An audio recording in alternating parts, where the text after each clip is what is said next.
Hi, everybody. I'm Brittany Lewis, a breaking news reporter here at Forbes. Joining me now is my Forbes colleague, staff writer Zach Everson. Zach, thanks so much for joining me. Thanks for having me. I hope you don't regret it. Well, I didn't eat my lunch yet, so maybe I'll have nothing to regret as of now, but I will keep you posted because we're going to be talking about a health inspection, particularly one at Trump's Bedminster Golf Club. It was hit with over a dozen health violations. I want to talk with you about what happened before you posted your report and after. So let's start with the before. Hit with over a dozen health violations. What happened? Yeah, so there were 18 health code violations in inspection in early May. 9 of them were critical.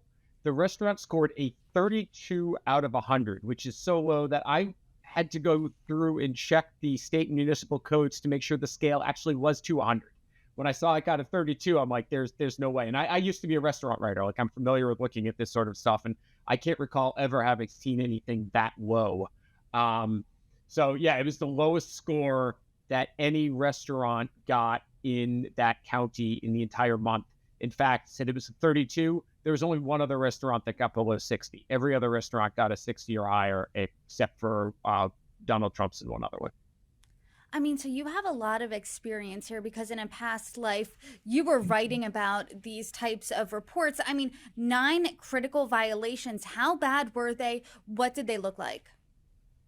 So there was, they got the whole food protected from contamination category. It was out of compliance for that. Now, 2 of them they were able to correct on site, and that is something you will often see in health inspections. That's not some sort of favor to the President's Club. They are allowed to correct things on site, although it still will be flagged as having been a problem. But there was expired milk that was there, raw meat that was stored improperly in the refrigerator. It was on a shelf higher than cheese. It needs to be below anything that's ready to eat. And there was also a dishwasher that may not reach the proper temperature. I believe that the temperature there, they have to reach 170 degrees. The gauge on this thermometer only went to 160, so not even really noticing there. If you're not even up the tail, if it was up to compliance. And then you have a whole bunch of issues involving hand washing. There was a sink that didn't have soap, some sinks that didn't have paper towels, sink without signage, another one had a bucket in it. The sinks are supposed to be unobstructed and easy to use. So some issues we did not get into in the article because there were a lot. But an employee bathroom door didn't shut. It was open when the inspector was there and wouldn't automatically shut. And there was also no covered receptacle in a unisex bathroom. And the law states that any women's bathroom or unisex one has to have one of those, and they were without that. So all in all, just a really awful health inspection there for Trump's Bedminster Club. So if you're taking a math test and you get a 32 out of 100, you don't want to take that home to mom and dad. They're not going to be happy. That is beyond a failing grade. What does that mean then for this golf club? Can it remain operable? What does that really look like? Yeah, 32 out of 100. Not that my kids would ever score that low on a test, but I'm sure if they did, it would not be something they would show me. It would be something I would have to go ahead and find out on ParentView, the online system. This was just awful, and they got a conditionally satisfactory rating out of that, which requires them to bring everything up to snuff within 2 weeks, and then there was going to be a reinspection at an unannounced time.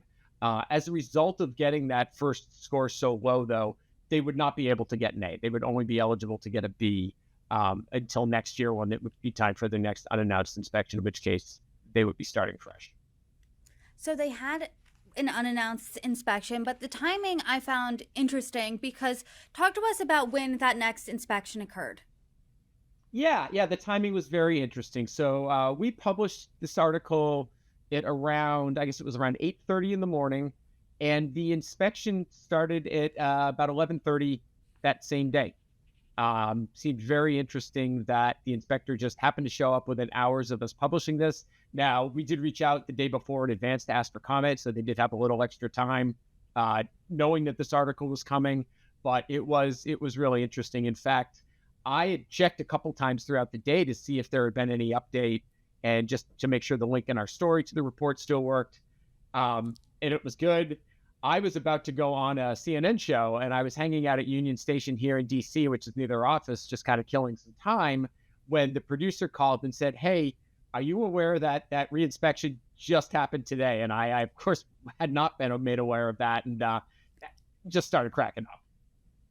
I mean, yeah, the timing's curious. Did they respond to you when you asked about it? No, no, the Trumps did not respond to me at all. They did respond to other outlets. They told the New York Times, when it followed up on our reporting, saying that this was a politically motivated attack, which, standard response from Trump administration, Trump organization for anything. Not that somebody who has political beliefs isn't incapable of doing a objective job as a food inspector, but I did actually look up this person's voting and political donations and found nothing either way. So not somebody who seems to be excessively partisan there. And then the health department itself said it does not comment beyond what is in the reports. So that is all we have to go on. And the reports themselves, I wanted to go back and see what previous ones looked like. Those are no longer available online. They only have the most recent one is easy to find. The other ones, I believe, if they are online, you have to do a lot of digging, and I haven't been able to find them. And so they weren't able to get an A, but now they have a B. I mean, how did they write that ship, and by how much did they write that ship? The major issues were all fixed. Again, a lot of them were fixed while the inspector was on the grounds the first time. It does look like they got the temperature gauge on the water for the water dishwashers has been fixed. Some of the other issues that the inspector found the first time were still outstanding. They were mops that were still in buckets. They were supposed to be air drying. Those were still issues. This time it got an 86, which is the lowest possible score it can get to determined to be satisfactory. So, I mean, it just barely squeaked by. An 86 is also not a good grade. This isn't like me getting an 86 on a French test and just being blown away that I actually even passed the thing. 86 is not great. Just did it been a point lower, they would have been still in that conditionally satisfactory area, and they would have needed another inspection. So they barely squeaked by during this free inspection, but this is not the first time we have talked about a Trump club in New Jersey. We've talked about their liquor licenses. Does this club still have the liquor license limbo, if you will? Talk to us about that. Sure, there's a lot going on with this club, and President Trump is on his way there Friday night to spend the weekend. So after New Jersey state law prohibits people who've been convicted of crimes of moral turpitude from holding liquor licenses. Now, Donald Trump, the liquor license is not in his name, but he is the sole owner of Trump Bedminster through about a web of 5 LLCs and a revocable trust, of which he is both the sole donor and sole beneficiary. When he was convicted of a felony, I reached out to New Jersey Attorney General's office. They said they were looking into the matter. They decided to deny the request for the annual renewal of liquor license, instead giving them a temporary license until Trump was sentenced, after which time there would be a hearing on the case where the onus would be on the club to show that it still qualified for this license. The state of New Jersey, however, has just continued kicking that down the line. We saw that Trump's sentencing did happen, not that anything came of it, but they've just continued to extend the temporary licenses. Right now, they're serving alcohol in one that is set to expire on June 30th. So I'm sure we will be talking about this club again then. But Zach, thank you so much for your reporting. My pleasure. Thanks for having me. Hope I didn't gross you out too much.